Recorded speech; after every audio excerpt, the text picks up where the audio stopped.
Si vous avez une Bible, nous sommes toujours à Marc. Nous suivons les traces de Jésus. Et donc, ça fait quelques semaines que nous suivons ces traces dans le livre de Marc. Aujourd'hui, on va ouvrir le chapitre 2 avec les 12 premiers versets. Alors, depuis quelques semaines, dans notre série Traces, nous avons vu quelques thèmes qui reviennent. Et c'est normal car nous suivons des traces de Jésus, le Fils de Dieu, le Sauveur, le Rédempteur du monde, qui vivait ici sur terre.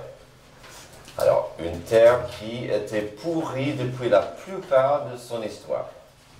Une terre qui souffrait et qui souffre toujours de la corruption.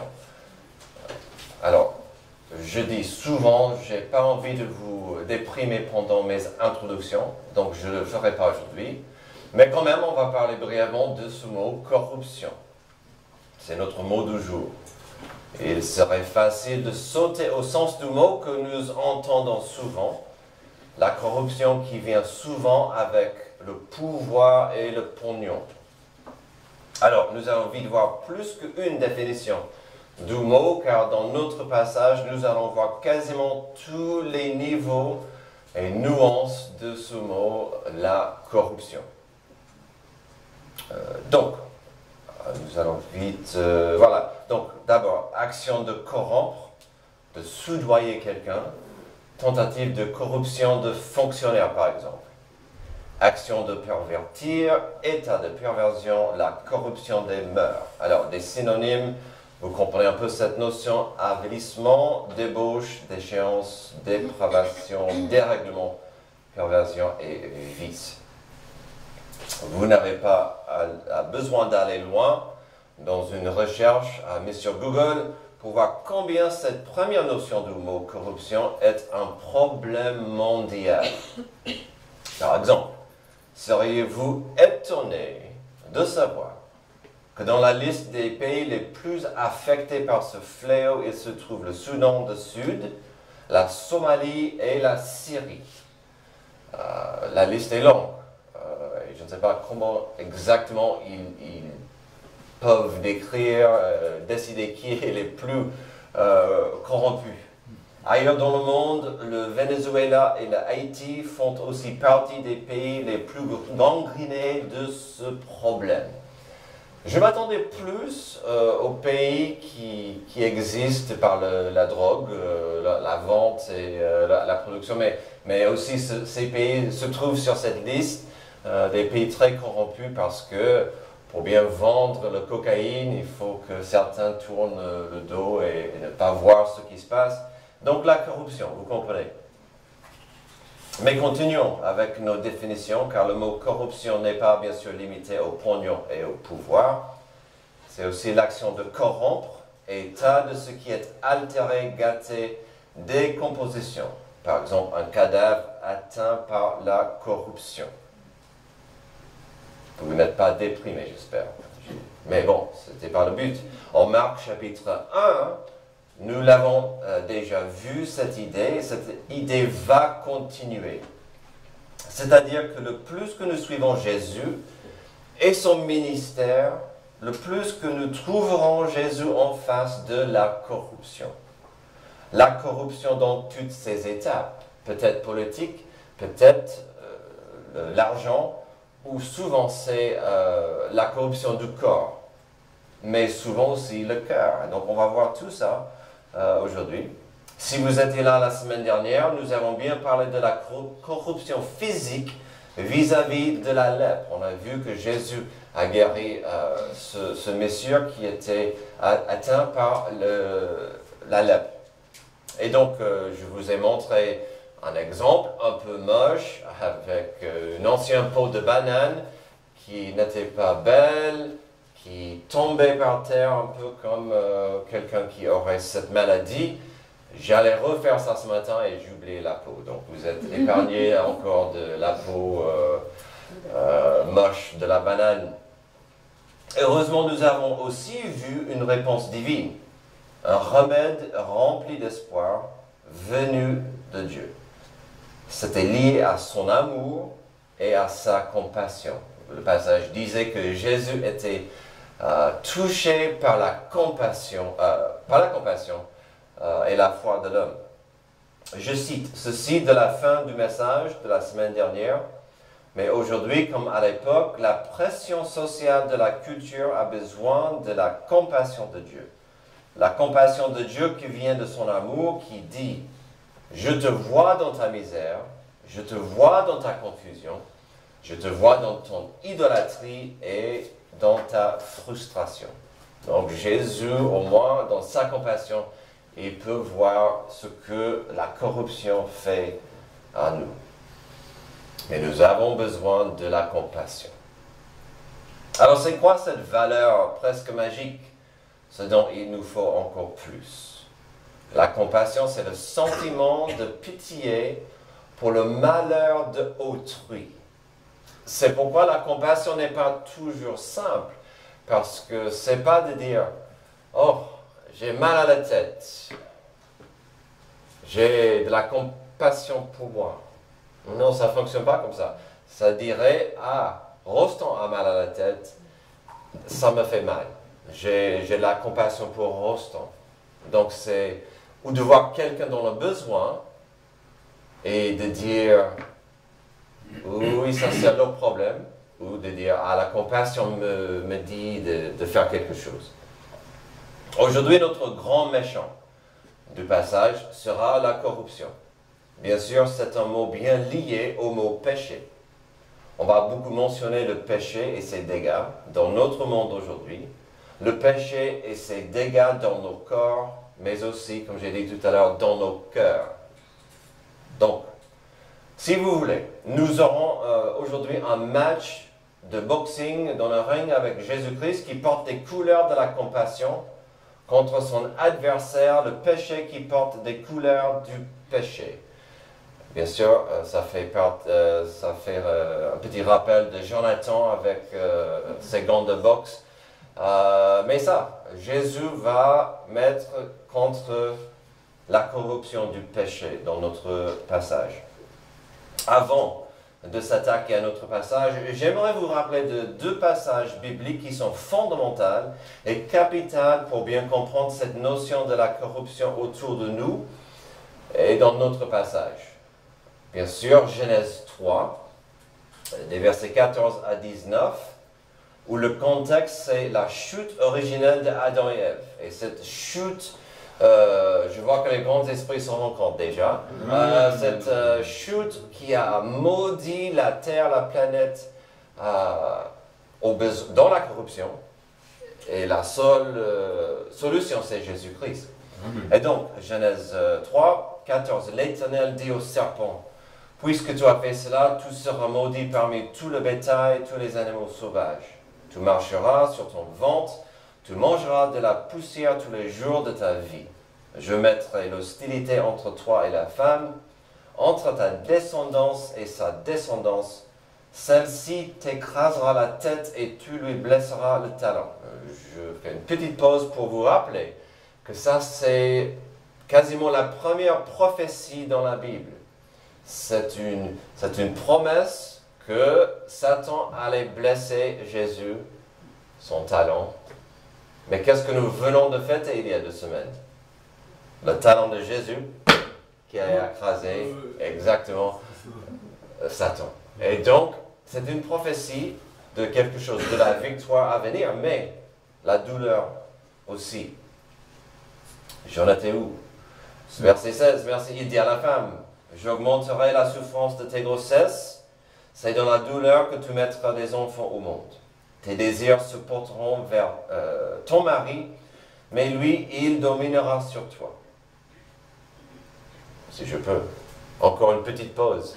Quand je fais du conseil avec les couples avant le mariage, chose que je suggère fortement, je viens à ce passage pour dire que Dieu expliquait à Adam et Ève que le mariage ne sera jamais le paradis sur terre. Jamais. Avec la grâce de Dieu, ça peut aider, mais il y aura toujours des problèmes même dans le mariage, même si Dieu était l'auteur du mariage. Il dit à l'homme, verset 17, « Puisque tu as écouté ta femme et mangé du fruit au sujet duquel je t'avais donné cet ordre, tu n'en mangeras pas, le sol est maudit à cause de toi. C'est avec peine que tu en tireras ta nourriture tous les jours de ta vie. Il te produira des ronces et des chardons, et tu mangeras de l'herbe des champs. C'est à la sueur de ton visage que tu mangeras du pain, et jusqu'à ce que tu retournes à la terre, puisque c'est d'elle que tu as été tiré, où tu es poussière, et tu retourneras à la poussière. » Ça nous rappelle que nous vivons sur une planète qui n'est plus notre amie, y compris nos corps. Et on verra ça de près tout à l'heure. Après la chute, Adam et Ève, la mort promise par Dieu est venue. Mais pas comme ils ont imaginé. Parce que d'abord, il y avait la mort de leur âme. Il y avait la mort de cette innocence, où ils ont compris, oh mince, on est nus. Il y avait la mort de la paix. D'abord, la paix entre eux et Dieu, puis la paix entre eux, et la paix entre eux et la planète. Donc la mort de la paix était soudaine et brutale au début. Puis l'autre passage, parfois oublié, ou mal apprécié, c'est Romains 8, 19 à 22, qui reflète quelques vérités de ce que nous venons de voir en Genèse 3. De fait, la création attend avec un ardent désir la révélation des fils de Dieu. En effet, la création était soumise à l'inconsistance, non de son propre gré, mais à cause de celui qui l'y a soumise. Toutefois, elle a l'espérance d'être elle aussi libérée de l'esclavage de la corruption pour prendre part à la glorieuse liberté des enfants de Dieu. Or, nous savons que, jusqu'à maintenant, la création toute entière soupire et souffre les douleurs de l'accouchement. Quand il y a un tremblement de terre, un tsunami, des choses qui arrivent, des tempêtes qui tuent les gens, je suis rappelé à ce passage qui dit « La planète souffre ». Et c'est le péché qui est à la base. Ce passage parle du péché, la corruption, la douleur, la souffrance. Je ne sais pas pour vous, mais il me semble que notre monde corrompu a besoin de Jésus-Christ, le Rédempteur. Lorsque nous regardons notre monde, le besoin de Jésus-Christ devient évident, car la corruption du péché infecte le corps. Voyons cette corruption du corps. Quelques jours après, verset 1, Jésus revint à Capernaum. On apprit qu'il était à la maison, et un si grand nombre de personnes se rassemblèrent qu'il n'y avait plus de place, pas même devant la porte. Il leur annonçait la parole. On va lui amener un paralysé porté par 4 hommes.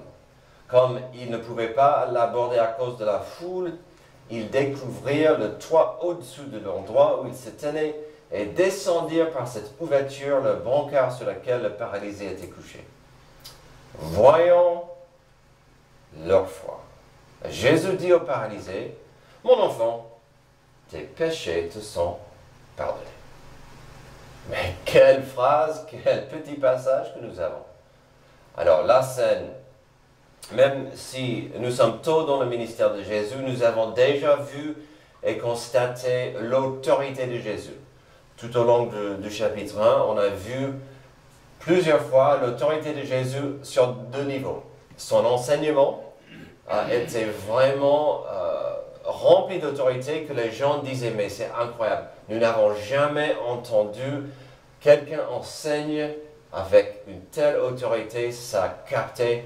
Et Jésus insistait, oui, je peux guérir, je peux faire des miracles, mais je suis venu pour annoncer, pour prêcher la bonne nouvelle et la repentance. Et est-ce qu'il peut y avoir la bonne nouvelle sans la repentance? On ne peut pas. Donc il faut se repentir et accepter la bonne nouvelle. Donc ça, c'était ce que Jésus prêchait. Donc il y avait cette autorité, et puis il y avait l'autorité sur le monde physique et spirituel. Il chassait des démons et il guérissait partout des gens qui souffraient, qui n'avaient aucun espoir, aucune réponse ailleurs. Et donc, Jésus avait cette autorité incroyable. Avez-vous déjà vu des gens à la télé, des guérisseurs? Alors, on voit ça plus, je pense, à la télévision américaine qu'ici. Mais quand on voit quelqu'un qui est guérisseur, il y a quelques réactions. Souvent, c'est « non, non, non, c'est pas possible ». On dit bah, « c'est truqué ». Il doit y avoir quelque chose, c'est un tour de magie, c'est pas vraiment la guérison de Dieu. Il doit y avoir des acteurs payés. Ou pire, il y a quelque chose qui cloche. Est-ce qu'il ment? Et parfois, on voit de tels prédicateurs, des prophètes à la télé, et ils me rendent mal à l'aise, parce qu'ils disent « j'ai l'autorité de Dieu ». Mais par des choses qui ne sont pas bibliques. Et donc, il y a des guérisseurs, mais parfois, ce qui pousse les gens à aller voir quelqu'un comme ça, c'est le désespoir. Imaginez avec moi, vous connaissez quelqu'un très malade, et ce qu'il a est grave et nécessite un spécialiste, si pas un miracle. Et si c'était quoi le problème ici? C'était un paralytique, c'est-à-dire une diminution ou privation de mouvement. Il y avait l'impossibilité d'agir ni de fonctionner normalement. Aujourd'hui, la science moderne peut faire énormément de choses avec des gens paralysés. Mais pensez-y un moment. Cet homme vivait sur un lit. Il était à 100% dépendant sur quelqu'un d'autre. Portait-il des couches pour adultes? Probablement. Sa chambre avait l'odeur de l'excrément? Probablement. On lui donnait à manger comme un bébé? Oui. Il n'avait aucun espoir et sa vie était pourrie, ainsi que la vie de sa famille. Alors, ce n'est pas du tout la même maladie, mais quand j'étais un jeune adulte, je connaissais un homme qui mourait du sida. À la fin de sa vie, il ne pesait même pas 40 kilos. Il était trop faible de faire quoi que ce soit. On lui donnait à manger, changeait ses vêtements, donnait des bains.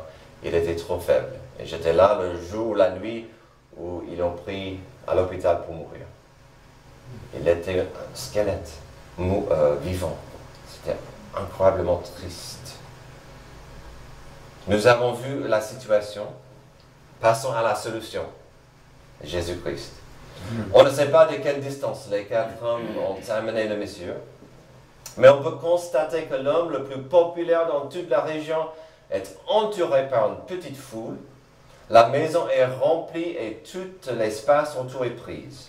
Il n'est pas question qu'une trentaine de gens se déplacent pour eux. Et donc voyons ce qui a fait la différence ce jour-là. Parlons de leur foi. Je relis 4 à 5. Comme ils ne pouvaient pas l'aborder à cause de la foule, ils découvrirent le toit au-dessus de l'endroit où ils se tenaient et descendirent par cette ouverture le brancard sur lequel le paralysé était couché. Voyant leur foi, Jésus dit au paralysé, « Mon enfant, tes péchés te sont pardonnés. » On dit souvent, « J'aurais bien aimé être là pendant une telle histoire biblique. J'aurais bien aimé voir Jésus marcher sur l'eau et de voir Pierre commencer à marcher sur l'eau. J'aurais bien aimé de voir cette scène-là. Et nous ne savons pas la suite. J'aurais bien savoir ce que le propriétaire de la maison faisait. Ah, mais non, c'est pas possible. Arrêtez, il y a une porte. Et qui va gérer ça après?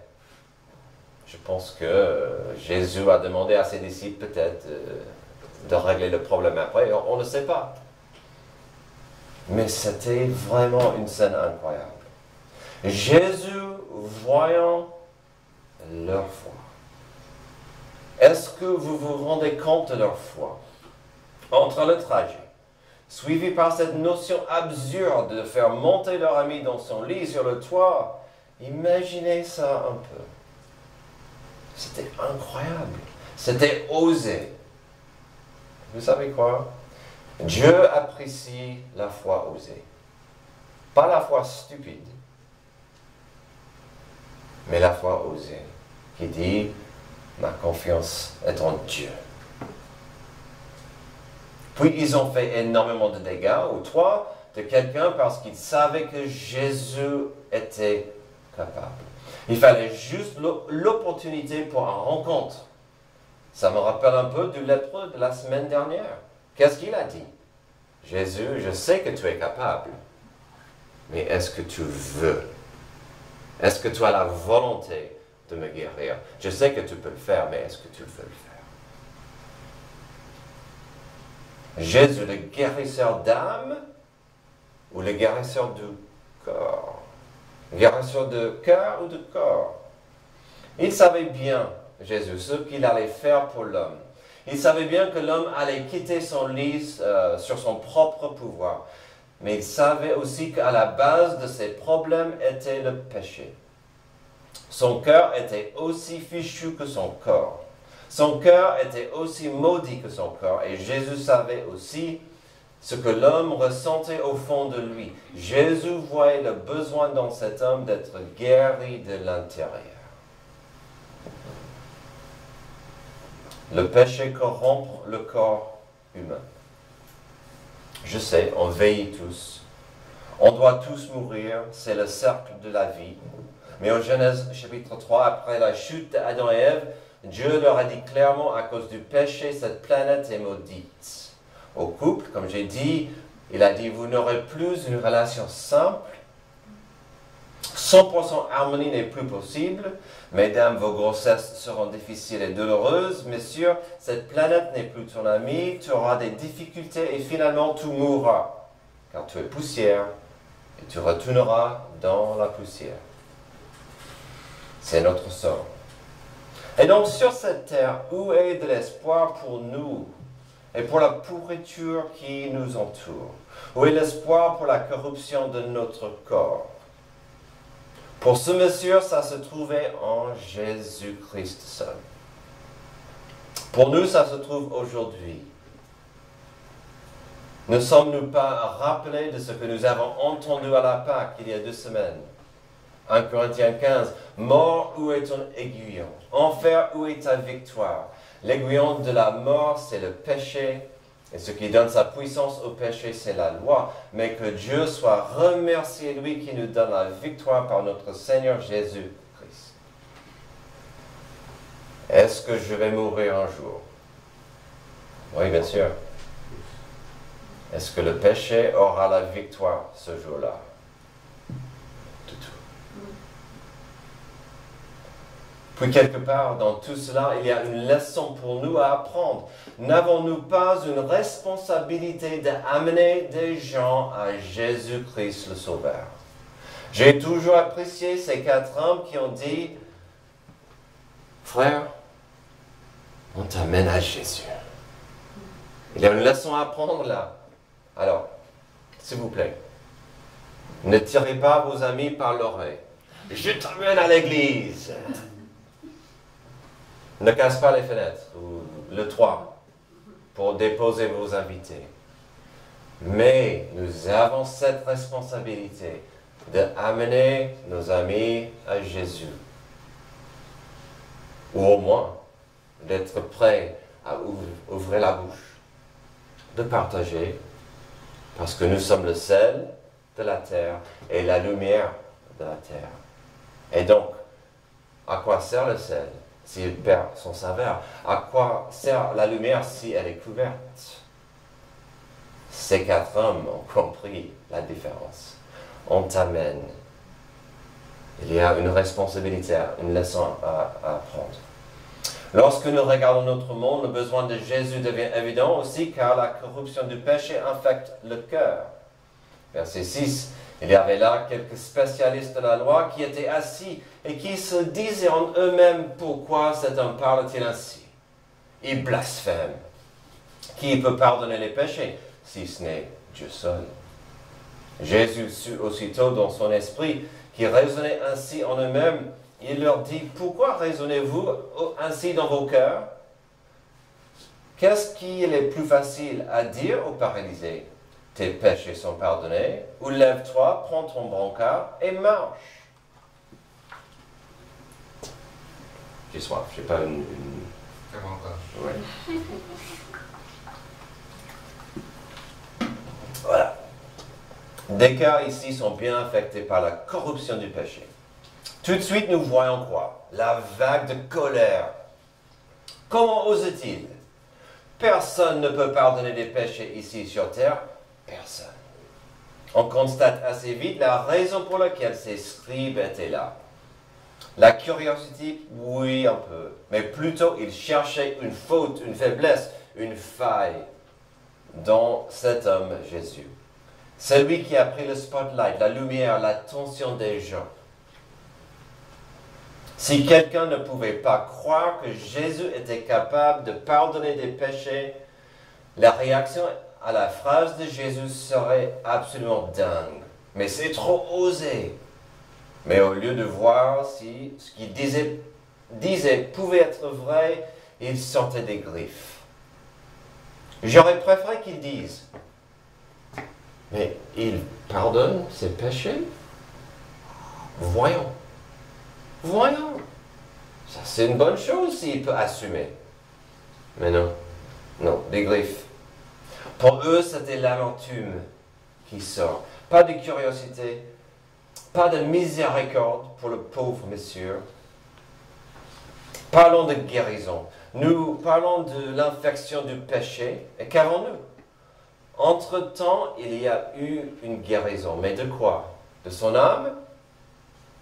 De son corps? Verset 9 encore. Qu'est-ce qui est le plus facile à dire au paralysé? Tes péchés sont pardonnés. Ou lève-toi, prends ton brancard et marche. C'est une question fascinante. Il est venu pour être guéri de son corps. Mais est-ce qu'il était déçu par la guérison de son cœur? Imaginez qu'on capturait un assassin de mafia. Il est blessé. Si vous posiez la question à un médecin, que préfériez-vous? Traiter ses blessures afin qu'il ait une vie plutôt normale, ou traiter son cœur qui est malade et rempli de violence afin qu'il soit quelqu'un de normal? Le docteur dirait, je ne sais pas, le docteur dirait, je ne peux pas guérir son cœur, mais c'est une question fascinante. Quelle est la solution la meilleure? Il est parfois possible de guérir et aider quelqu'un qui est malade, mais qui peut guérir le cœur humain? Rendez-vous compte combien ces scribes étaient durs et infectés. Qui ne voulait pas voir cet homme guéri de ses péchés?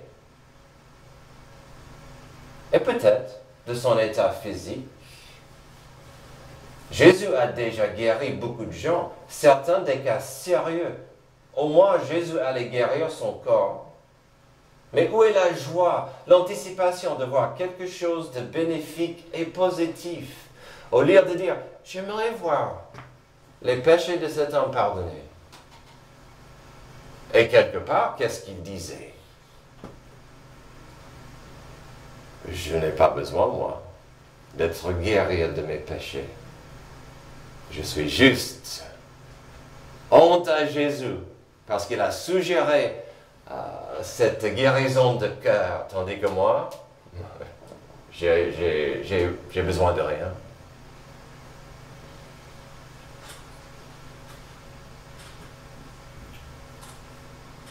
Alors, il est temps pour la question qui tue.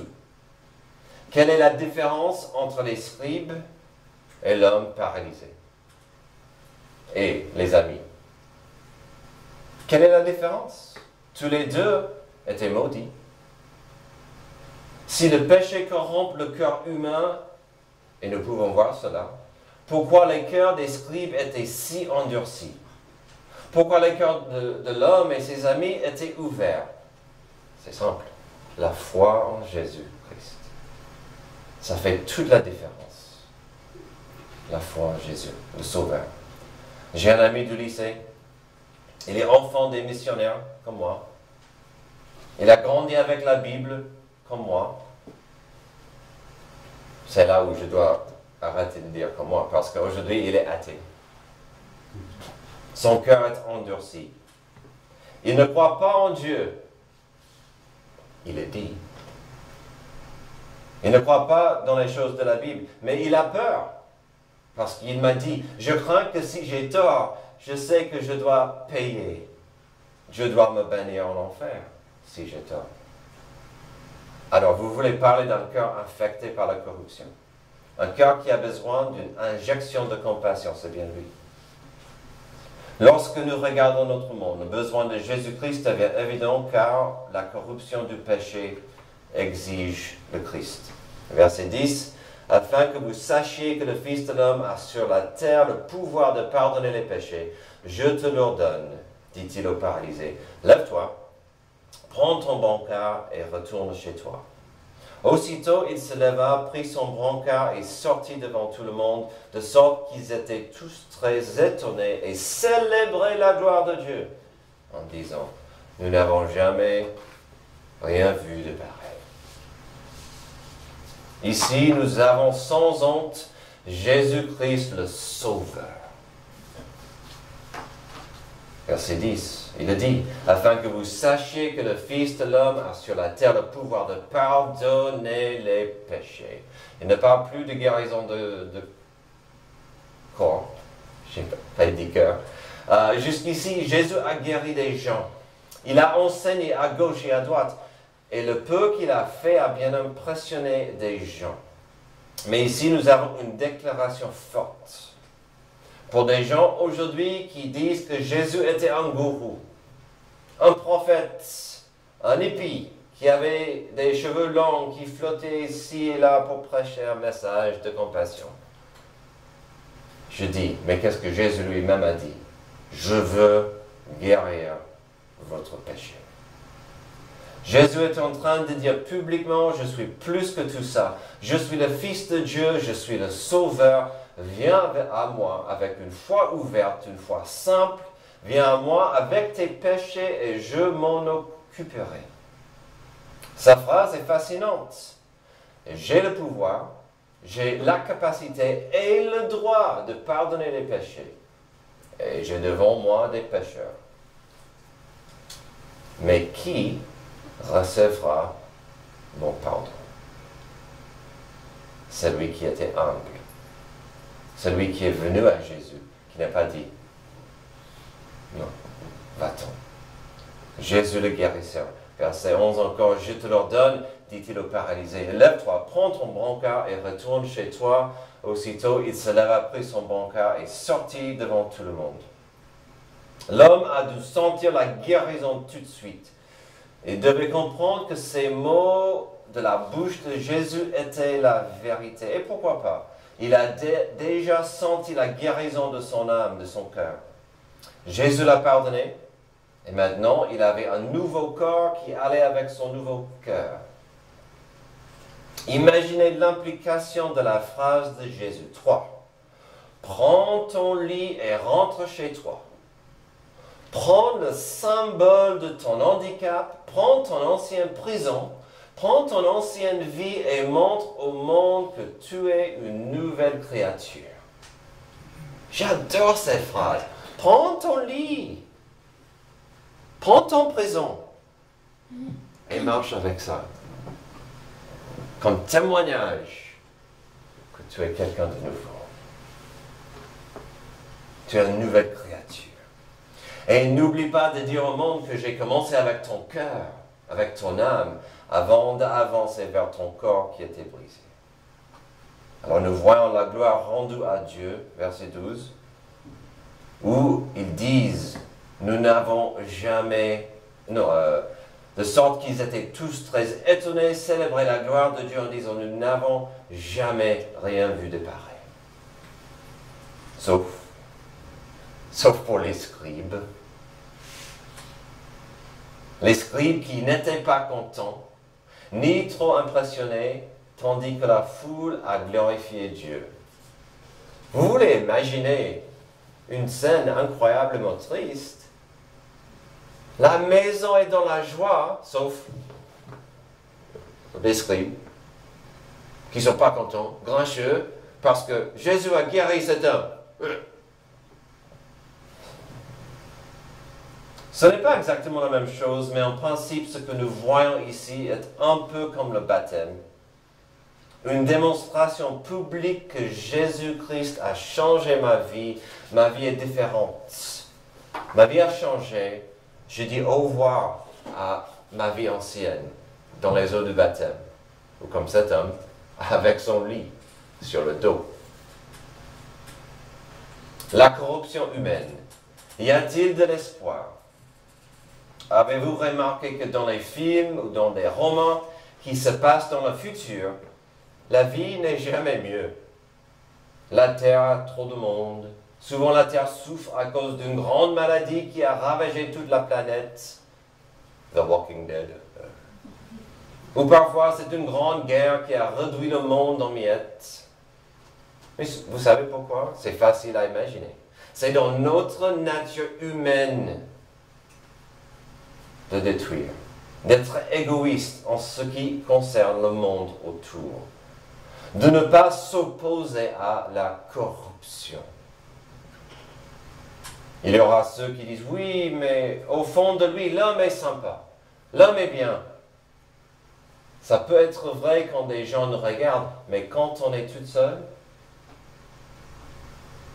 au berceau jusqu'au cercueil, au jardin d'Éden jusqu'à votre destination finale, la corruption est comme une deuxième peau qui nous entoure, qui nous suit, qui nous maudit à jamais. Sauf si, dans la foi et la soumission à Dieu, nous laissons Jésus-Christ réagir. Jésus le Créateur, oui, mais plutôt Jésus le Rédempteur, Jésus le Sauveur. Finalement, l'homme de notre passage ne pouvait pas guérir son corps ni son cœur. Ce n'était pas entièrement sa faute. Comme nous, il est né pécheur. C'est pourquoi Dieu est venu vers nous. Dans sa miséricorde, Dieu nous offre son amour, son pardon, une relation d'amitié avec lui dans la compassion. Mais pour le saisir, il faut y croire. Il faut y croire, il faut l'accepter, il faut accepter sa compassion, son amour. Prions. Merci Père pour ce passage magnifique qui nous rappelle de la corruption humaine, qui nécessite la présence de Jésus, son amour, sa compassion, sa grâce. Aide-nous à comprendre la nécessité de partager cette bonne nouvelle autour de nous, d'amener les gens à toi, et puis de ne vivre plus comme avant, mais d'aller toujours en avant avec Jésus-Christ. C'est dans son nom que je prie. Amen.